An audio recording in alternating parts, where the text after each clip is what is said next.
ಎಲ್ರಿಗೂ ನಮಸ್ಕಾರ. ಪುಷ್ಪ ಚಿರಾಗ್ ಚಾನಲ್ಗೆ ಸ್ವಾಗತ. ನಾನು ನಿಮಗೆ ಡೈಮಂಡ್ ಶೇಪ್ ಬೋಟ್ ನೆಕ್ ಯಾವ ಥರ ಕಟ್ ಮಾಡಬೇಕು ಅನ್ನೋ ತಿಳಿಸ್ಕೊಡ್ತಾ ಇದ್ದೀನಿ. ನಾನು ಫಸ್ಟು ಮೆಜರ್ಮೆಂಟ್ ಬಂದು ತೆಗೆದು ಇಟ್ಕೊಂಡಿದ್ದೀನಿ. ಫಸ್ಟೇ ಇಟ್ಕೋಬೇಕು ಮೆಜರ್ಮೆಂಟ್ನ. ನೀವು ಬುಕ್ಕಾರು ಬರ್ಕೊಳ್ಳಿ ಅಥವಾ ವೇಸ್ಟ್ ಆಗಿರೋ ಬ್ಲೌಸ್ ಪೀಸ್ ಇರುತ್ತಲ್ಲ ಆ ಬ್ಲೌಸ್ ಪೀಸ್ಗಾರು ನೀವು ಇಟ್ಕೋಬೋದು.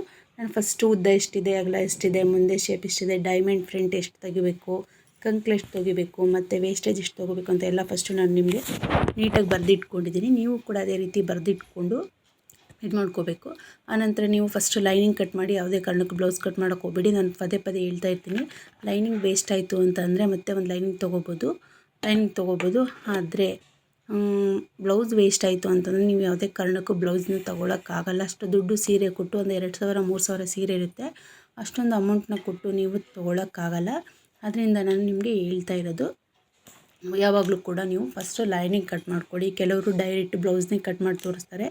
ದಯವಿಟ್ಟು ಬ್ಲೌಸ್ ಅಂತೂ ಕಟ್ ಮಾಡೋಕ್ಕೆ ಹೋಗಬೇಡಿ, ಲೈನಿಂಗ್ನ ಕಟ್ ಮಾಡ್ಕೊಳ್ಳಿ ಅಂತ ನಾನು ಹೇಳ್ತಾ ಇದ್ದೀನಿ. ನೆಕ್ಸ್ಟ್ ನಾನು ಫುಲ್ ಎಲ್ಲ ಮೆಜರ್ಮೆಂಟ್ ತೊಗೊಂಡು ಇಟ್ಕೊಂಡಿರ್ತೀನಿ. ನೀವು ಕೂಡ ಒಂದು ಬುಕ್ಕೆ ತೊಗೊಳ್ಳಿ. ಒಂದು ಬುಕ್ಕೆ ಅಂದರೆ ಪದೇ ನಿಮಗೆ ಒಂದೊಂದಾಗಿ ತೊಗೊಳಕ್ಕಾಗಲ್ಲ. ಉದ್ದ ಎಷ್ಟಿದೆ, ಅಗಲ ಎಷ್ಟಿದೆ, ಮತ್ತು ವೇಸ್ಟೇಜ್ ಎಷ್ಟಿದೆ, ಮತ್ತು ಮುಂದೆ ಡೀಪ್ ಎಷ್ಟಿದೆ, ಹಿಂದೆ ಡೀಪ್ ಎಷ್ಟಿದೆ, ಮತ್ತು ತೋಳು ಎಷ್ಟಿದೆ, ಅದನ್ನೆಲ್ಲ ನೀವು ಕೂಡ ಪದೇ ಎಲ್ಲ 4-5 ಬ್ಲೌಸ್ ಕೊಟ್ಟಿರ್ತಾರೆ ಅಂದ್ಕೊಳ್ಳಿ. ಡೀಪ್ದು ಒಬ್ಬರದೇ ಒಂದು 2-3 ಇರುತ್ತೆ ಅಂದ್ಕೊಳ್ಳಿ. ನನಗೆ ಇವತ್ತು ಇಬ್ಬರದು ಒಂದೇ ಮನೆಯದು 2 ಒಂದೇ ಥರ ಡೈಮಂಡ್ ಶೇಪ್ ಬೋಟ್ ನೆಕ್ ಬೇಕು ಅಂತ ಹೇಳಿದ್ರು. ಅದರಿಂದ ನಾನು ಡೈಮಂಡ್ ಶೇಪ್ ಬೋಟ್ ನೆಕ್ ಹೊಲಿತಾ ಇದ್ದೀನಿ. ಒಂದೇ ಮನೆಯದು 2 ಬ್ಲೌಸು ಕಟ್ ಮಾಡ್ಕೊತಾ ಇದ್ದೀನಿ. ಸ್ವಲ್ಪ ಲೆಂತಿ ಆಗುತ್ತೆ ವಿಡಿಯೋ, ಆದರೂ ಕೂಡ ಸ್ಕಿಪ್ ಮಾಡದೆ ನೋಡ್ತಾ ಹೋಗಿ. ನಿಮಗೂ ಕಲ್ತ್ಕೊಳ್ಳೋಕ್ಕೆ, ಅಂದರೆ ಹೊಸ್ದಾಗಿ ಪ್ರಾಕ್ಟೀಸ್ ಮಾಡ್ತಾ ಇರ್ತೀರಾ ಅಥವಾ ಡೀಪ್ ಬೋಟ್ ನೆಕ್ಕು ಬೇರೆ ಬ್ಲೌಸಲ್ಲಿ ನೋಡ್ತಾ ಬೋಟ್ ನೆಕ್ ನಿಮ್ಗೆ ನೀಟಾಗಿ ಬರೋಲ್ಲ ಅಂಥವ್ರಿಗೆ ಈ ವಿಡಿಯೋನ ನೋಡಿ ನೀವು ಕೂಡ ಈಸಿಯಾಗಿ ಕಲ್ತ್ಕೋಬೋದು. ನೋಡಿ, ಅಗಲ ತೊಗೊಂಡಿದ್ದೀನಿ. ಉದ್ದ ಕೂಡ ಅವ್ರದ್ದು 15 ಇತ್ತು, ನಾನು 16 ತೊಗೋತೀನಿ. ಏನಕ್ಕಂದರೆ ಅರ್ಧ ಇಂಚ್ ಎಕ್ಸ್ಟ್ರಾ ಇದು ಪಟ್ಟಿ ಸೇರಿಸ್ಬೇಕಲ್ಲ, ಮುಂದೆ ಬಾಕ್ಸ್ ಪಟ್ಟಿ, ಅದರಿಂದ ಅರ್ಧ ಇಂಚ್ ಎಕ್ಸ್ಟ್ರಾ ತೊಗೊಂಡಿದ್ದೀನಿ. ಬೋಟ್ ನೆಕ್ಗೆ ಯಾವಾಗಲೂ ನೀವು 3-3.5 ತೊಗೊಳೋಕ್ಕೋಗ್ಬಾರ್ದು ವೇಸ್ಟೇಜು. ಯಾವಾಗಲೂ ಅದು ನೀಟಾಗಿ ಫುಲ್ಲು ಫಿನಿಶಾಗಿ ಬಟನ್ ಹಾಕಿದ್ರೆ ಫಿನಿಶಾಗಿ ಕೂರಬೇಕು ಅಂತಂದರೆ ಅದನ್ನು 4 ತೊಗೋಬೇಕು, ಇಲ್ಲಾಂದರೆ 4.25 ತೊಗೋಬೇಕಾಗುತ್ತೆ. ನೀವು ತುಂಬ ದಪ್ಪ ಇತ್ತು ಅಂದರೆ 4.25 ತೊಗೊಳ್ಳಿ. ಸ್ವಲ್ಪ ಮೀಡಿಯಮ್ ಸೈಜ್ ಇತ್ತು ಅಂದರೆ ಬ್ಲೌಸ್ ನೋಡಿದ್ರೆ ನಿಮಗೆ ಗೊತ್ತಾಗುತ್ತೆ ಅಲ್ವಾ, ಅದರಿಂದ 4 ತೊಗೊಳ್ಳಿ, ಆಯಿತಾ. ನೆಕ್ಸ್ಟ್ ಅದಾದಮೇಲೆ ನಾನು 4 ತೊಗೊಂಡಿದ್ದೆ. ಅದಾದಮೇಲೆ ಇಲ್ಲಿ ಬರುತ್ತಲ್ಲ ಶೋಲ್ಡರ್ ಹತ್ರ ನಾನು 3 ತೊಗೊಂಡಿದ್ದೀನಿ. ಕೆಲವ್ರಿಗೆ ದೊಡ್ಡದಾಗಿ ಬೇಕು ಅಂತಾರೆ. ದೊಡ್ಡದಾಗಿ ಬೇಕು ಅಂತ ಹೇಳಿದ್ರೆ ನೀವು ಅವ್ರಿಗೆ 3.25 ತೊಗೊಳ್ಳಿ. ಇಲ್ಲ ಅಂದರೆ ಇನ್ನೂ ದಪ್ಪ ಇರ್ತಾರೆ ಅಂದರೆ 4.25 ಬೇಕಂದ್ರೆ 4.25 ತೊಗೊಳ್ಳಿ. ಆ ಥರ ಮಾಡಿ. ನೆಕ್ಸ್ಟ್ ನಾನು ಬಂದ್ಬಿಟ್ಟು ಮುಂದೆ ಡೀಪ್ ಎಷ್ಟಿದೆ ಅವ್ರದ್ದು ಅಂತ ಅಳತೆ ಇಟ್ಕೊಂಡು ಮಾಡ್ಕೊಂಡಿದ್ದೀನಿ. ಇವ್ರದ್ದು 7.5 ಇಂಚಿದೆ. ನಾನು ಕೂಡ 7.5 ಇಂಚ್ಗೆ ಟಿಕ್ ಮಾರ್ಕರಲ್ಲಿ ನೀಟಾಗಿ ಕಾರಣಕ್ಕೆ ಯಾವಾಗಲೂ ಅಷ್ಟೇ ಟಿಕ್ ಹಾಕ್ಕೊಳ್ಳಿ. ಕೆಲವರು ಟಿಕ್ ಹಾಕ್ಕೊಟ್ಟು ಸ್ಕೇಲಲ್ಲಿ ಇಟ್ಟು ಹಾಕೋತಾರೆ. ನನಗೆ ಅಂದರೆ ಹೊಸಬ್ರು ಏನು ಮಾಡಿ ಸ್ಕೇಲಲ್ಲಿ ಇಟ್ಕೊಂಡು ಹಾಕ್ಕೊಳ್ಳಿ. ನಾನು ಪ್ರಾಕ್ಟೀಸ್ ಆಗಿರೋದ್ರಿಂದ ಏನು ಮಾಡ್ತೀನಿ, ನಾನು ಡೈರೆಕ್ಟು ಟೇಪ್ ಇಟ್ಕೊಂಡು ಟೇಪಲ್ಲಿ ನೀಟಾಗಿ ಇಟ್ಕೊಂಡು ಟೇಪ್ನೇರಕ್ಕೆ ನಾನು ಟಿಕ್ ಹಾಕ್ಕೊತೀನಿ, ಆಯಿತಾ. ಫಸ್ಟು ಮುಂದೆ ಡೀಪ್ ಎಷ್ಟಿದೆ ಅಂತ ನೋಡಿಕೊಂಡೆ ನಾನು ಬ್ಲೌಸಲ್ಲಿ ಬರೆದು ಇಟ್ಕೊಂಡಿದ್ದೀನಿ. ಅದರಿಂದ ನಾನು ಪದೇ ಬ್ಲೌಸ್ ತೊಗೊಂಡು ಅಳತೆ ತೊಗೊಳಕ್ಕೆ ಹೋಗ್ತಾಯಿಲ್ಲ. ಅದರಿಂದ ನಾನು ಮಾಡ್ತಾಯಿದ್ದೀನಿ.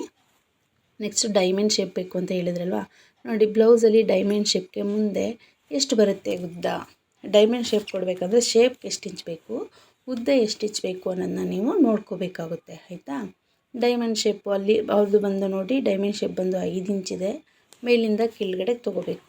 ಎಷ್ಟು ಇಂಚಿದೆ, 5 ಇಂಚಿದೆ, 5.5 ಇದೆ, 5.5 ತೊಗೊಂಡಿದ್ದೀನಿ ನಾನು. ಮೇಲಿಂದ ಕೆಳಗಡೆಗೆ 5.5 ತೊಗೊಂಡಿದ್ದೀನಿ. ನೆಕ್ಸ್ಟು ಫುಲ್ ಡೈಮಂಡ್ ಬರುತ್ತೆ ಶೇಪ್ಗೆ ಬಂದು ಡೀಪ್, ಮುಂದೆ ಡೀಪ್ಗೆ ಇನ್ನು ಮಿಕ್ಕಿದ ನಾನು ಡೀಪ್ ಕೊಟ್ಕೊಂಡಿದ್ದೀನಿ, ಆಯಿತಾ. ಇದು ನೋಡಿ ಡೈಮಂಡ್ ಶೇಪ್ ಬರುತ್ತೆ ನಿಮಗೆ. ಯಾವಾಗಲೂ ಡೈಮಂಡ್ ಶೇಪ್ಗೆ ನಾರ್ಮಲ್ ಬ್ಲೌಸ್ಗೂ ಕೂಡ ಡೈಮಂಡ್ ಶೇಪ್ ಇಟ್ಕೋಬೋದು. ನೀಟಾಗಿ ಇಟ್ಕೊಳ್ಳಿ. ನೀಟಾಗಿ ಸ್ಕೇಲಲ್ಲಿ ಗೆರೆ ಹಾಕ್ಕೊಳ್ಳಿ. ಸ್ಕೇಲಲ್ಲಿ ಗೆರೆ ಹಾಕ್ಕೊಂಡ್ರೆ ನಿಮಗೆ ನೀಟಾಗಿ ಬರುತ್ತೆ. ನಾನು ಪ್ರಾಕ್ಟೀಸ್ ಆಗಿರೋದ್ರಿಂದ ನಾನು ಹಾಗೆ ಮಾಡ್ತಾಯಿದ್ದೀನಿ. ಈ ಥರ ಇಟ್ಕೊಂಡು ಈ ಥರ ಇಟ್ಕೊಂಡ್ರೆ ನಿಮಗೆ ಡೈಮಂಡ್ ಶೇಪ್ ನೀಟಾಗಿ ಬರುತ್ತೆ. ನಾನು ನೋಡಿ ಹಿಂದೆ ಇಟ್ಕೊಂಡು ನೀಟಾಗಿ 2 ಸಲ ನಾನು ನೋಡ್ಕೊಂಡು ಯಾಕಂದರೆ ಒಂದು ಸಲ ತಪ್ಪಾಗ್ಬಿಟ್ರೆ ತುಂಬ ಪ್ರಾಬ್ಲಮ್ ಆಗುತ್ತೆ. ಬ್ಲೌಸು ನೀಟಾಗಿ ಕೂರಲ್ಲ ಶೇಪು. ಅದರಿಂದ ನಾನು ತುಂಬ ನೀಟಾಗಿ ಬರಬೇಕು ಅಂತ ಗೆರೆ ನಾನು ನೀಟಾಗಿ ಹಾಕ್ಕೊತಾ ಇದ್ದೀನಿ. ನೀವು ಎಷ್ಟು ನೀಟಾಗಿ ಹಾಕ್ಕೊತೀರಾ ಅಷ್ಟು ಚೆನ್ನಾಗಿ ಬ್ಲೌಸ್ ನಿಮಗೆ ಫಿಟ್ಟಿಂಗ್ ಕೂರುತ್ತೆ. ಆನಂತರ ಬಂದು ಅವ್ರದ್ದು ಕಂಕ್ಲು ಎಷ್ಟಿದೆ ಅಂತ, ಅಂದರೆ ಸ್ಲೀವ್ ಅಟ್ಯಾಚ್ ಮಾಡ್ತೀವಲ್ಲ, ಅದು ಕಂಕ್ಲು ತುಂಬ ಇಂಪಾರ್ಟೆಂಟ್ ಆಗುತ್ತೆ. ಅದರಿಂದ ನಾವು ಅಂದರೆ ಸ್ವಲ್ಪ ಬೊಡ್ಡು ಅನ್ಕೋಬಾರ್ದು. ಕಂಕ್ಲು ಹತ್ರ ಎಲ್ಲ ಅಂತಾರೆ, ಅಯ್ಯೋ ಬ್ಲೌಸ್ ಹಾಕೊಂಡ್ರೆ ಬೊಡ್ಡು ಅನ್ಕೊಳ್ಳುತ್ತೆ ಅಂತ ಅಂತಾರಲ್ಲ, ಆ ಥರ ಬೊಡ್ಡು ಅನ್ಕೋಬಾರ್ದು ಅಂತಂದರೆ ಈ ಥರ ಟ್ರಿಕ್ ಯೂಸ್ ಮಾಡಿ ಚೆನ್ನಾಗಿ ಬರುತ್ತೆ. ಅವ್ರದ್ದು ಬಂದು 5.5 ಇದೆ. ನಾನು 6ಗೆ ಟಿಕ್ ಹಾಕ್ಕೊಂಡಿದ್ದೀನಿ. ಮಾಮೂಲಿ 6 ಇಂಚ್ಗೆ ಟಿಕ್ ಹಾಕ್ಕೊಂಡ್ರೆ ಮೇಲೆ 1/4 ಇಂಚ್ ಬರುತ್ತಲ್ವ, ಅರ್ಧ ಇಂಚ್ ತೊಗೊಂಡು ಅರ್ಧ ಇಂಚ್ಗೆ ರೌಂಡ್ ಮಾರ್ಕ್ ಹಾಕ್ಕೊಳ್ಳಿ. ರೌಂಡ್ ಮಾರ್ಕ್ ಹಾಕ್ಕೊಂಡ್ರೆ ಇದ್ರ ಹತ್ರ ಬೊಡ್ಡು ಅಂದ್ಕೊಳ್ಳುತ್ತಲ್ಲ, ಅದು ಬೊಡ್ಡು ಅಂದ್ಕೊಳ್ಳೋದು ಬರೋಲ್ಲ, ನೀಟಾಗಿ ಬರುತ್ತೆ. ನಾನು ಎರಡೂ ಹಾಕ್ಕೊಂಡು ಮಾರ್ಕ್ ಹಾಕ್ಕೊಂಡು ಫಿನಿಷ್ ಮಾಡಿದ್ದೀನಿ. ಫಸ್ಟು ಬಂದು ಯಾವಾಗಲೂ ಫ್ರಂಟ್ ಕಟ್ ಮಾಡೋಕೆ ಹೋಗಬೇಡಿ, ಮುಂದೆ ಡೀಪ್ ಕಟ್ ಮಾಡೋಕೆ ಹೋಗಬೇಡಿ, ಶೋಲ್ಡರ್ ಕಟ್ ಮಾಡ್ಕೊಳ್ಳಿ. ಅಂದರೆ ಇದು ಸ್ಲೀವ್ ಬರುತ್ತಲ್ಲ, ಆ ಸ್ಲೀವ್ ಕಟ್ ಮಾಡ್ಕೊಳ್ಳಿ. ಸ್ಲೀವ್ ಕಟ್ ಮಾಡಿಕೊಂಡ್ರೆ ನಿಮಗೆ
ಮೇಲ್ಗಡೆ 3.5 ಇಂಚಿದೆ, 3.5ಗೆ ತೊಗೊಂಡು 3.5ಗೆ ಒಂದು ಸರ್ಕಲ್ ಬರುತ್ತೆ.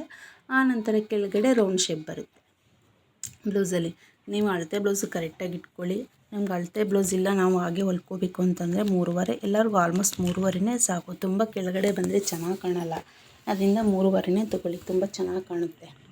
3.5ಗೆ ತೊಗೊಂಡ್ರೆ ಅದು ಕಟ್ಟ ಸ್ಟಿಕ್ ಇಡ್ತೀವಿ, ಸ್ಟೋನಾದ್ರು ಇಡ್ಬೋದು, ಇಲ್ಲ ಅಂತಂದರೆ ನೀವು ಸ್ಟಿಕ್ ಆದರೂ ಇಡ್ಬೋದು. ಆಯಿತಾ, ನೀವು ಸೀರೆಯಲ್ಲಿ ಬರುತ್ತಲ್ಲ, ಸೀರೆಯಲ್ಲೇ ಪೀಸ್ ಕಟ್ ಮಾಡಿಕೊಂಡು ದಾರ ಮಾಡಿಕೊಂಡು ಅದನ್ನು ಇಟ್ಬಿಟ್ಟು ಕುಚ್ಚು ಥರ ಒಂದು 4-5 ಕುಚ್ಚಿಟ್ರೆ ಇನ್ನು ತುಂಬ ಸಕ್ಕತ್ತಾಗಿ ಕಾಣುತ್ತೆ. ಅದು ಬಟನ್ಸ್ಗಿಂತ ಇದೇ ತುಂಬ ಚೆನ್ನಾಗಿ ಕಾಣುತ್ತೆ, ಯಾಕಂದರೆ ಕೆಳಗಡೆ ಕುಚ್ಚು ಕಟ್ತೀವಲ್ವಾ, ಅದರಿಂದ ತುಂಬ ಚೆನ್ನಾಗಿ ಕಾಣುತ್ತೆ. ನಾನು 3 ಇಂಚ್ಗೆ ತೊಗೊಂಡು ಮಾರ್ಕ್ ಮಾಡ್ಕೊಂಡಿದ್ದೀನಿ.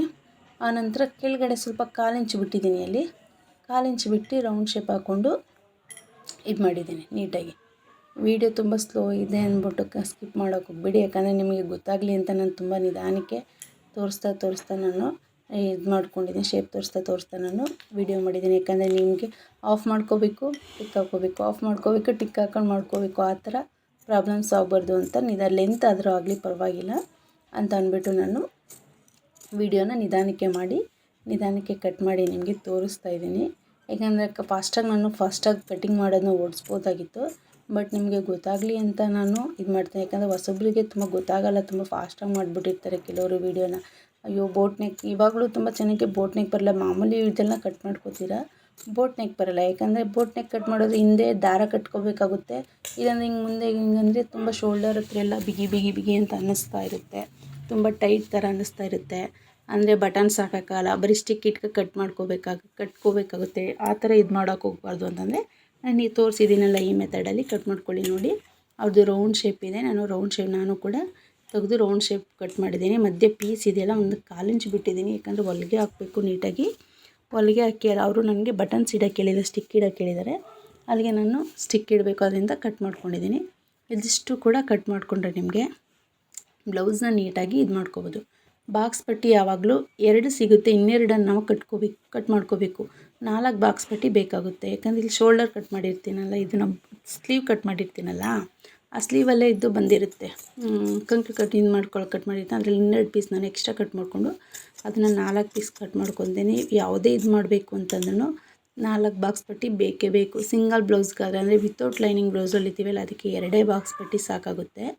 ಅದಕ್ಕೂ ಕೂಡ ನಾನು 4 ಯಾಕಂದರೆ 2 ಆಗುತ್ತೆ, 4 ಬೇಕಾಗುತ್ತೆ. ನಾನು ಅದಕ್ಕೂ ಕೂಡ 4 ಕೆಳಗಡೆ ಮನ್ನ ಬರಲಿ ಅಂತ 4 ಯೂಸ್ ಮಾಡ್ತೀನಿ. ಆನಂತರ ತೋಳು ಕಟ್ ಮಾಡ್ಕೊತಾ ಇದ್ದೀನಿ.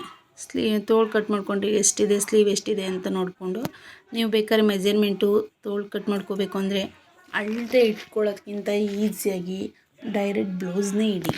ಡೈರೆಕ್ಟ್ ಬ್ಲೌಸ್ ಇಡೋದ್ರಿಂದ ತುಂಬ ಚೆನ್ನಾಗಿರುತ್ತೆ. ಯಾಕಂದರೆ ಅಳತೆ ಎಷ್ಟಿರುತ್ತೆ ಅಷ್ಟೇ ಸಿಗುತ್ತೆ. 1/4 ಇಂಚು ಅಂದರೆ ಬ್ಲೌಸ್ ಎಷ್ಟಿದೆ ಅಷ್ಟಕ್ಕಿಂತ 4 ಫೋಲ್ಡರ್ ಮಾಡಿಕೊಂಡ್ರೆ 1/4 ಇಂಚ್ ಜಾಸ್ತಿ ತೊಗೊಳ್ಳಿ. ಯಾಕಂದರೆ ಹೊಲಿಗೆ ಬೀಳಬೇಕಲ್ಲ, ಅದರಿಂದ 1/4 ಇಂಚ್ ಎಕ್ಸ್ಟ್ರಾ ತೊಗೋಬೇಕಾಗುತ್ತೆ. ಇದಕ್ಕೆ ಅರ್ಧ ತೊಗೊಳಕ್ಕೆ ಹೋಗ್ಬಾರ್ದು ನೀವು. ಅರ್ಧ ಇಂಚು 1 ಇಂಚು ತೊಗೊಂಡ್ರೆ ತುಂಬ ಉದ್ದ ಆಗಿಬಿಡಿರುತ್ತೆ. 1/4 ಇಂಚ್ ತೊಗೊಳ್ಳಿ. 1/4 ಇಂಚ್ ತೊಗೊಂಡ್ರೆ ತೋಳು ಉದ್ದ ಬರುತ್ತಲ್ಲ, ತೋಳು ಉದ್ದಕ್ಕೆ ನಿಮಗೆ ಕರೆಕ್ಟ್ ಆಗುತ್ತೆ. ಯಾಕಂದರೆ ಹೊಲಿಗೆ ಬೀಳೋದ್ರಿಂದ, ಅಲ್ಲಿಗೆ ಸ್ಟಿಚ್ ಬೀಳೋದ್ರಿಂದ ತುಂಬ ಚೆನ್ನಾಗಿ ಅಂದರೆ ಕರೆಕ್ಟಾಗಿ ತೋಳು ನಿಮ್ದು ಎಷ್ಟಿದೆ ಅಷ್ಟು ಅಳತೆಗೆ ಸಿಗುತ್ತೆ. 1 ಇಂಚು 2 ಇಂಚು ಉದ್ದ ಬೇಕು ಅಂತ ಕೇಳಿದಾಗ ಏನು ಮಾಡಿ, ಟೇಪಲ್ಲಿ ಮುಂದೆ ತೋಳು ಇಟ್ಕೊಂಡೇ 1 ಇಂಚು ಮುಂದೆ ಎಕ್ಸ್ಟ್ರಾ ತೊಗೊಳ್ಳಿ ಅಷ್ಟೇ. ಅದಾದಮೇಲೆ 2 ಇಂಚ್ ಬೇಕಂದರೆ 2 ಇಂಚ್ ಎಕ್ಸ್ಟ್ರಾ ತೊಗೊಳ್ಳಿ ಅಷ್ಟೇ. ತೊಗೊಂಡು ರೌಂಡ್ ಮಾರ್ಕಾಗಿ ಟಿಕ್ ಹಾಕ್ಕೊಂಡು ಅದನ್ನು ಕಟ್ ಮಾಡ್ಕೊಳ್ಳಿ. ಮುಂದೆ ಫ್ರಂಟ್ ಬರುತ್ತಲ್ಲ, ಫ್ರಂಟ್ ಸೈಡ್ ಅದು ಇದ್ರ ಥರ ಆಗಬಾರ್ದು ಅಂತ 1/2 ಇಂಚ್ ಒಳಗಡೆ ಕಟ್ ಮಾಡ್ಕೋಬೇಕು. ಹಿಂದೆ 1/2 ಇಂಚ್ ಜಾಸ್ತಿ ಇರಬೇಕು, ಮುಂದೆ 1/2 ಇಂಚ್ ಕಡಿಮೆ ಇರಬೇಕು. ಆ ಥರ ಕಟ್ ಮಾಡ್ಕೊಳ್ಳಿ. ನೀವು ಡೈರೆಕ್ಟ್ ಬೇಕಾದರೆ ಇಲ್ಲೇ ಕಟ್ ಮಾಡ್ಕೋಬೋದು. ನಾನು ಇಲ್ಲೇ ಡೈರೆಕ್ಟ್ ಕಟ್ ಮಾಡ್ಕೊಳ್ಳಲ್ಲ. ಯಾಕಂದರೆ ಕೆಲವ್ರಿಗೆ ಈ ಥರ ಕಟ್ ಮಾಡಿ ತೋರಿಸೋದ್ರಿಂದ ಒಂದೊಂದು ಸೈಡು ಮುಂದೆ ಕಟ್ ಮಾಡೋದು ಹಿಂದೆಗಡೆಗೆ ಆಗಿಬಿಡುತ್ತೆ. ಆ ಥರ ಪ್ರಾಬ್ಲಮ್ ಆಗಿರೋದ್ರಿಂದ ನಾನು ಸ್ಟಿಚ್ ಮಾಡಬೇಕಾದ್ರೇ ಬಲಗಡೆ ಯಾವ್ದು ಬರುತ್ತೆ, ಎಡಗಡೆ ಯಾವ್ದು ಬರುತ್ತೆ ಅಂತ ನೋಡಿಕೊಂಡು ಅಲ್ಲೇ 1/2 ಇಂಚ್ ಒಳಗಡೆ ಆದಂಗೆ ನಾನು ಸ್ಟಿಚ್ ಹಾಕ್ಕೊಂಬಿಟ್ಟು ಅಲ್ಲೇ ಕಟ್ ಮಾಡ್ಕೋತೀನಿ. ಡೈರೆಕ್ಟಾಗಿ ಸ್ಟಿಚ್ ಹಾಕ್ಕೊಂಡು ಇದಿಷ್ಟು ಕೂಡ ಇವತ್ತು ಇದು ಮಾಡಿ ತೋರಿಸ್ತಾ ಇದ್ದೀನಿ ನೋಡಿ. ಇಷ್ಟು ಕಟ್ ಮಾಡಿಕೊಂಡ್ರೆ ನೀವು ಮುಗಿತಿದ್ದನ್ನು ಬ್ಲೌಸ್ ಪೀಸ್ ಮೇಲೆ ಕಟ್ ಮಾಡಿಕೊಂಡು ನೀವು ಅದನ್ನು ಲೈನಿಂಗ್ ಕಟ್ ಮಾಡ್ಕೊಳ್ಳಿ. ದಯವಿಟ್ಟು ಯಾರಾದರೂ ನನ್ನ ಚಾನಲ್ ನೋಡ್ತಾರೆ ಸಬ್ಸ್ಕ್ರೈಬ್ ಆಗಿ. ಈ ವಿಡಿಯೋ ಇಷ್ಟ ಆದರೆ ಲೈಕ್ ಮಾಡಿ ಮತ್ತು ಶೇರ್ ಮಾಡಿ. ನಿಮ್ಮ ಫ್ರೆಂಡ್ಸ್ಗೆ ಯಾರಾದರೂ ಬೇಕು ಅಂತಂದರೆ ವಿಡಿಯೋ ಗೊತ್ತಾಗಿಲ್ಲ ಅಂದ್ರೆ ಶೇರ್ ಮಾಡಿ. ವಿಡಿಯೋ ಯಾವ ಥರ ಇತ್ತು ಅಂತ ಕಮೆಂಟ್ಸ್ ಮಾಡಿ ಅಂತ ತಿಳಿಸಿ.